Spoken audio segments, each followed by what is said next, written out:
I want to get now to our friend and colleague, Hugh Hewitt, MSNBC political analyst and host of the Hugh Hewitt Show on the Salem Radio Network. Hugh, potpourri, grab bag of things to discuss today. But let's start with health care. And then I want to get to a couple of questions on the Rosenstein hearing. I want to play you what Senator Rand Paul had to say about this new plan to repeal and replace Obamacare, this new bill. Listen. We should repeal Obamacare, but we shouldn't replace it with Obamacare Light. There are a lot of provisions that I think are still going to be in this version that are Obamacare Light. In Ohio, at least, our major concern is this transition period and making sure that people who run expanded Medicaid can continue to get the coverage that they need. We don't really get rid of the Cadillac tax altogether. It's still in there. It just comes back in 8 years. And so we really need to look at some amendments to make sure that we get rid of the taxes. You've got that. You've got one congressman tweeting, hey, Obamacare 2.0. How do the backers of this new bill, House Republican leadership, get Republicans like that on board? Chairman of Ways and Means, Kevin Brady, joined me on my radio show this morning to begin the pushback against the pushback. Now, you can count Rand Paul in the negative, so they've lost one of the two senators that they are going to lose. But he, for example, on the Cadillac tax, he said it is dead. It's just not, the stake isn't through its heart yet. He talked why they moved without a Congressional Budget Office scoring. And that's an issue for some Republicans. It's a big issue because a lot of them say, how much are we going into the hole here? And he said, we know about where we're going to be. He would not answer how many people lose their insurance and instead parried with, we're not really going to lose anyone real insurance. It's bad insurance. So they need to flood the zone, Hallie. The Speaker, the Majority Leader McCarthy, Whip Scalise, Kevin Brady, and the Chairman of the Energy and Commerce Committee, Greg Walden, those five are the big five. They are promising to pass this by the end of March. They send it to the Senate. If they do, it'll be a miracle, but a much welcome one from most Republicans' point of view. You talk about the chairman of the Ways and Means Committee. We expect to hear from him, just so everybody knows, in maybe the next half hour or so, answering questions from reporters, as he did on your show. You also spoke with Tom Price, HHS Secretary, on your show over the last 24 hours. Here's what he had to say about some of what we've seen at town hall meetings for Republicans. The vision that we have is for lower costs, greater options, greater choices for folks, greater access to the kind of care that they desire, the kind of doctors that they want to see and be treated where they want to be treated, not following the dictates of the federal government. And that states' rights argument, right, is one that you're hearing more and more from Republicans, including, by the way, Mick Mulvaney, who has sort of risen to also take the lead concurrently with Tom Price on this. Also on the show yesterday, Mick Mulvaney, Tom Price. They're going to be the two leading people from the administration executive branch side. And then Vice President Pence is going to start weighing in tomorrow. They know they've got to blitz this, Hallie. They've got to get it through to the Senate by the end of March. What happens if they don't? They get mixed up with Neil Gorsuch. Right. And by the way, the more time that they don't flood the zone, more critics appear. Avik Roy may be the most influential healthcare writer on the right. He took a scalpel to this morning. And so I'm not sure that the House Republicans were ready to drop this the way that they did. Now scramble to get some momentum back. So why did they do it? They've got to make the March deadline. And as Kevin Brady said, they don't want to get mixed up with Neil Gorsuch. Right. You've got Rod Rosenstein up there right now. You've got a lot of stuff going on the Senate side. They need to get this over there as quickly as possible. So I kind of think this is almost a marker.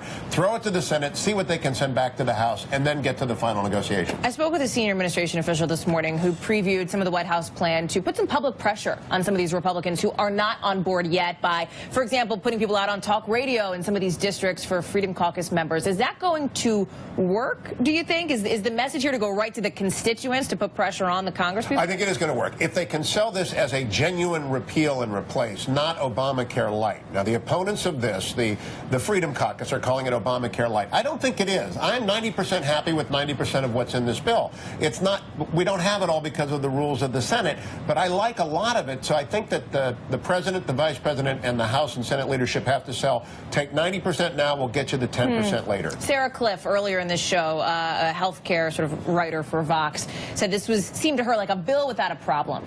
Oh, no. There's a huge problem. Obamacare has collapsed, and that's what the left doesn't want to recognize, is that people are losing all sorts of options for coverage. There's probably 1 in 3 Americans only have one plan to choose from.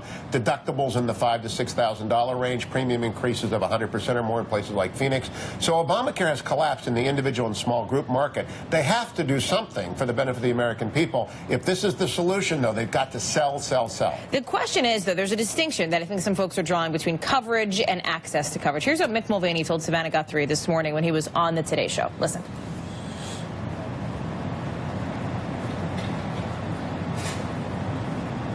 All right, I don't think we have that soundbite. Mick Mulvaney, though, I will read it to you, essentially said when he was asked about this that he believes there will be more people who have, because you talked about the issue that how many people are going to lose coverage, roughly 20 million people covered by the Affordable Care Act now. He said what people are getting here is access to coverage they don't have now. Yeah. See, Savannah kind of pushed him on that, though. Is that does this become semantics? It is semantics. And Kevin Brady and I had this conversation. How many people are going to lose coverage, Chairman Brady? He said, I don't want to give you a number because coverage with paper that you can't use isn't really coverage. So Republicans are going to try and sell the country on the idea that if you've got a piece of paper that says you're insured but you can't use it because your out-of-pocket cost is $6,000, that's not real coverage. Nevertheless, I think Republicans are better advised to actually put the number out there. 20 million people, let's say, I don't know what the number is, are not going to have paper that they used to have, but 10 million more people will actually be able to buy with these credits. What about the Medicaid expansion, right, which is in place but only until 2020 when it's frozen then? There's a lot of concern among Democrats that'll affect lower-income Americans and concern among places, governors of states where that has been successful, where a lot of people, millions and millions of people are getting coverage through Medicaid expansion. The governors who bet on Medicaid expansion made the right bet. As Chairman Brady explained this morning, it's going to be phased out and capped, but those who expanded their program are going to get a real financial benefit, and those who didn't are going to say to themselves, boy, I did the conservative thing, I was fiscally responsible, and you're rewarding those states that expanded Medicaid. Reality, to get this passed, they have to do that, because you can't lose Portman, Murkowski, and a number of other senators. So this is the question of what is doable, and they think they've hit between Scylla and Charbonnis. That'll confuse the Steelers fans, but they think that they nailed it between the two perils.